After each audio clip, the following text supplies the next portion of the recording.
Well, Merry Christmas, everybody. Welcome back to the channel. This is the Cultural Confederacy. It's early Christmas morning, just after 3 o'clock where I'm at here in the Central Time Zone. Yes, I got suckered into doing the overnight shift here on Christmas Eve.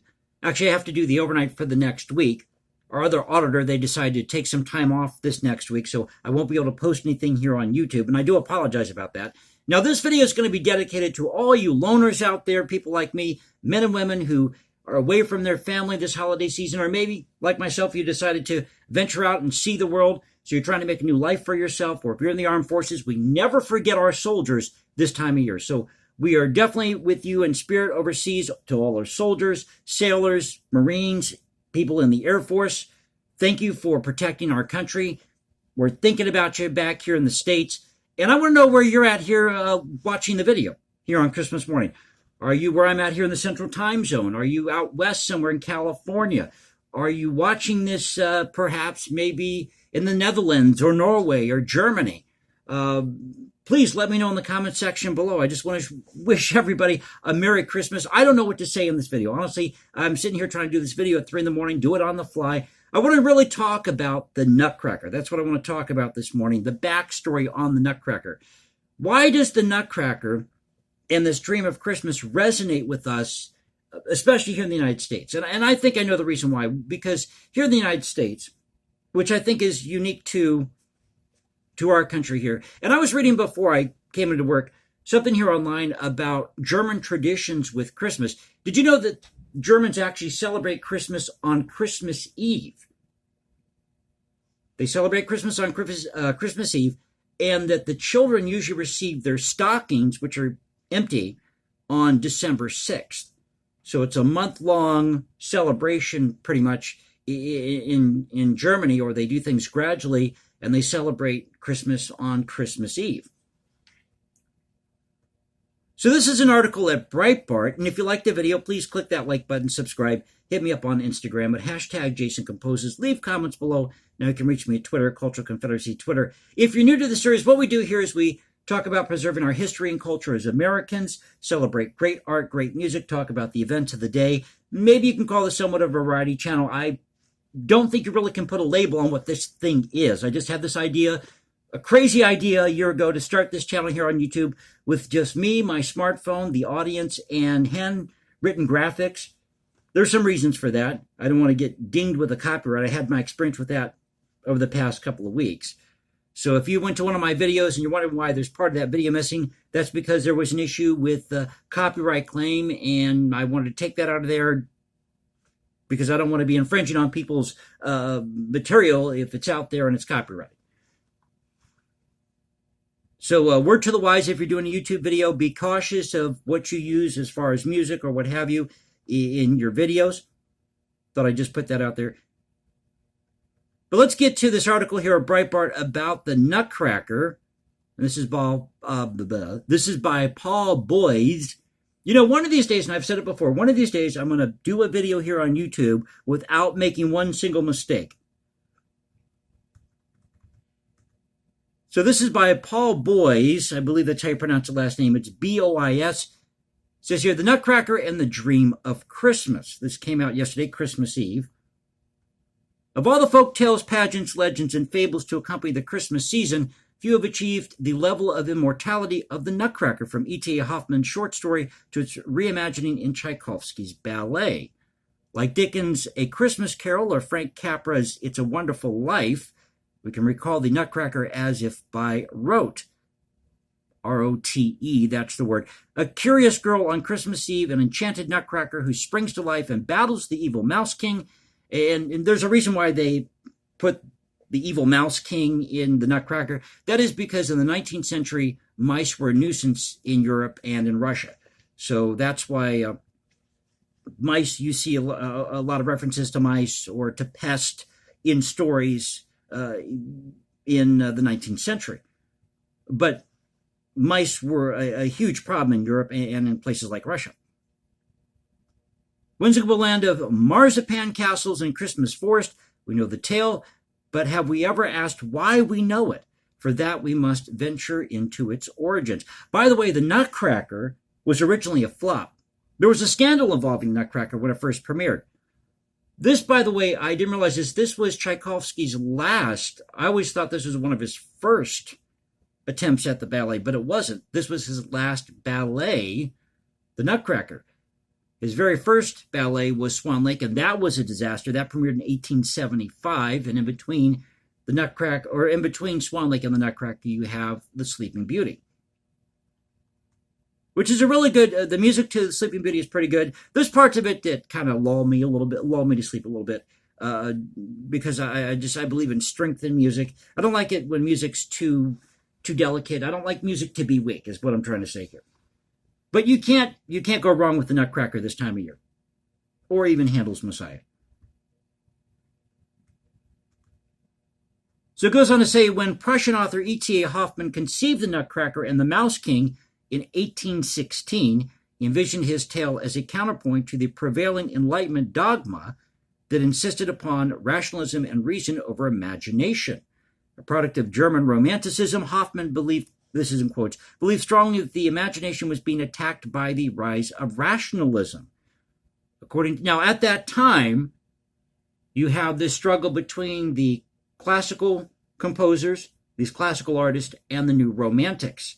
So you have this changeover. This is the time of Beethoven and some of these lesser-known composers, a lot of Czech composers like the Reninsky brothers, which were very popular. They lived through the early part of the, or a latter part of the 18th century into the early part, if not mistaken, to the 19th century. So you have the people like the Reninsky brothers. You have other composers like Schubert, who was following in some ways the models of Beethoven. You have Beethoven himself and other composers that Beethoven knew in his circle of friends, including his assistant Ferdinand Ries. You have to hear the Ries Fourth Symphony, excellent piece of music. By the way, E.T.A. Hoffmann was a very good composer. He not only wrote the Nutcracker and other folk tales, but he wrote a really tasty symphony, and you can find that on the CPO label. Definitely go check out that CD. It also features the Symphony in A by Frederick Witt, a composer that was mistaken. His Gina Symphony at one time was mistaken for a piece written by Beethoven. Very interesting story about that. But getting back to the article, when Prussian author E.T.A. Hoffmann conceived the Nutcracker and the Mouse King in 1816, he envisioned his tale as a counterpoint to the prevailing Enlightenment dogma that insisted upon rationalism and reason over imagination. And I just said that a few moments ago. I'm doing this on the fly for you guys here. So just kind of reestablishing this here. So you have this fear of imagination being attacked by the rise of rationalism, which they believe would restrict creativity. This is according to University of Minnesota professor Jack Zipes, last name Zipes, and therefore dedicated himself to, quote, another way of looking at the world and to reclaiming nature, reclaiming innocence, reclaiming an authentic way of living. In the simplest summation, German romantics were nostalgists whom most of whom respected the medieval foundations upon which Western civilization was built. Rather than divorce themselves from the past, as the Robespierrean French so violently demonstrated, the Romantics harnessed the past as a wellspring for inspiration to better unify an increasingly autonomized culture in a post-Reformation society. They insisted on tales of courtly love, the triumph of humanitat, true humanity, the validation of passion, and the prevailing of virtue over vice. To the Romantics, art could not be probed for deconstruction. It could not be commodified. It could not be, quote, put on the rack and tortured for her secrets. As the Renaissance philosopher Francis Bacon would have it, the Romantics saw art as a leisurely affair, a divinely inspired process wherein God channels the artist as a vessel for the unspoken truths. From the Romantics, the West received some of its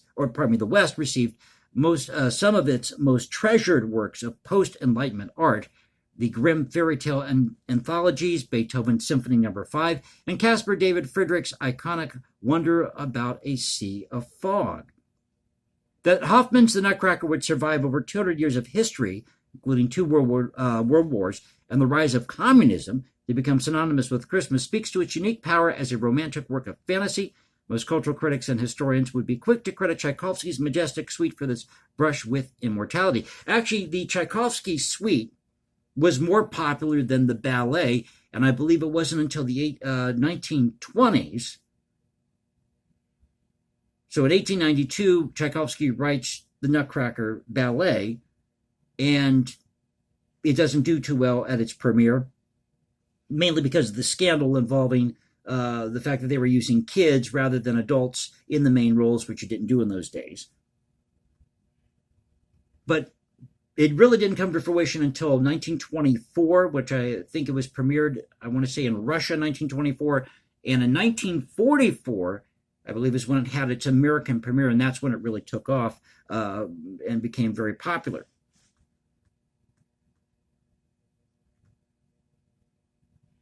So this here, most cultural critics and historians would be quick to credit Tchaikovsky's majestic suite for this brush with immortality, as I said.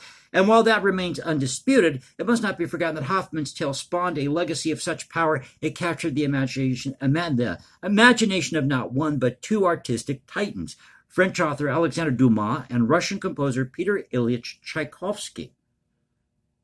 Nearly 3 decades after its publication, Dumas recrafted Hoffmann's tale in his own image, the tale of the Nutcracker, 1844, retaining Hoffmann's basic plot with only a few minor differences.